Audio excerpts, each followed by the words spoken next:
If you're tired of making the same meal every time guests come over, tapas are your new best friend. Tapas originate from Spain and consist of many small portions served together, so they're great for sharing. Today, I'm gonna show you a few Spanish-inspired tapas recipes that go great together and everyone's gonna love. We're gonna kick things off with a no-alcohol sangria. Sangria is a refreshing drink filled with fruit that can be customized to your liking. This version serves up all the traditional flavors of sangria without the alcohol. But you know, something happens, I won't tell anyone. It's super simple. I've sliced up an orange, an apple, and a lime. We're gonna add all that right into our pitcher. Make sure it's all in there.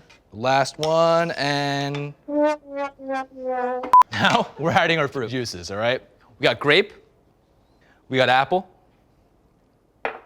orange, and just a touch of lemon juice.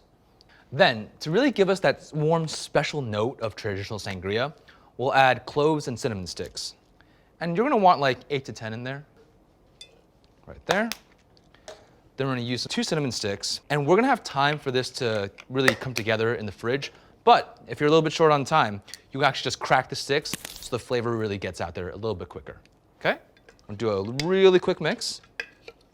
And then we're gonna cover this pitcher and put it in the fridge for about 2 hours to really let all the flavors develop into a really, really tasty drink. When you're ready to serve this, just stir in the sparkling water and you're good to go. Next up, we're making a roasted vegetable dip with a full smoky depth of flavor. I've roasted up some vegetables at 450 degrees for about 40 minutes, and now they're cool enough for us to work with. Now, watch this. If you cut the top off of a garlic bulb, you got this easy way to get all those cloves out, and that roasted garlic flavor just comes right out. Once we have the garlic out there, we're gonna take the skin off of these vegetables, and you just use your hands really easily.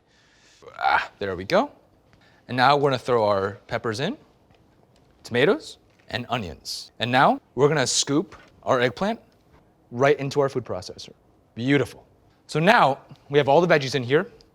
We're gonna add some olive oil. We're gonna throw in some salt, some pepper, tomato paste, oregano, thyme, cumin, and last but not least, the paprika. The sweetness of these roasted vegetables will really bring out the smokiness of the paprika. So now we're gonna process everything until it's coarsely chopped. Make sure you don't just press on because you don't wanna puree it. You want a little bit of texture with it. All right, I think this looks just about right. Guys, this is exactly the texture that you wanna see. So if you hold this right from the bottom here, you don't have to be afraid of the blade falling in when we pour this dip out. Wow, look at that. Is there pita? Is there anything here that I can just go right away? Pita, pita. This is incredible. So you can't have tapas without chorizo. Don't worry, you can totally find chorizo in your local grocery store next to your other cured meats. We're gonna heat our oil in our saucepan on medium heat. And now we're gonna add chopped onions and we're gonna sweat them until they're softened. So sweating the onion is just softening the onion, letting that moisture and flavor release. Now we're gonna add our McCormick spices, some paprika. That's really gonna add the flavor that we want with the chorizo. Now we're gonna add our garlic powder, and we're gonna let this cook for about a minute, just so the flavors can mix together. It's like a spice playground.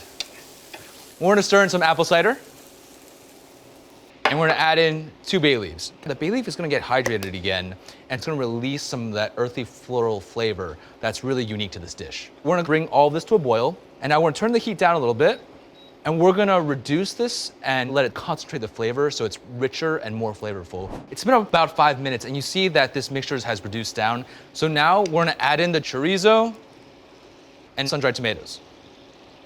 Now the sun-dried tomatoes are gonna absorb all that mixture, all that sauce, and just add another note into this complex symphony of tastes. We're gonna let this simmer for about 5 minutes. Magic.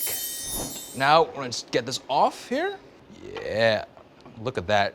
See that red color that we're talking about? It's so evident right now. Incredible. All right, there you have it.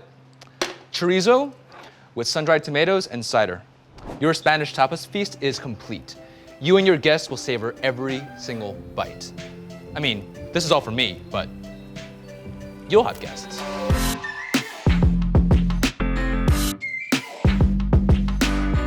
Okay, you guys, I know your phone's in your hand. Check out this episode plus all the other episodes in the Flavor Maker app. We have all kinds of great features. You can create a digital spice rack. Discover amazing recipes. Plus, a ton of other cool features that I haven't even explored yet. Have fun cooking, guys.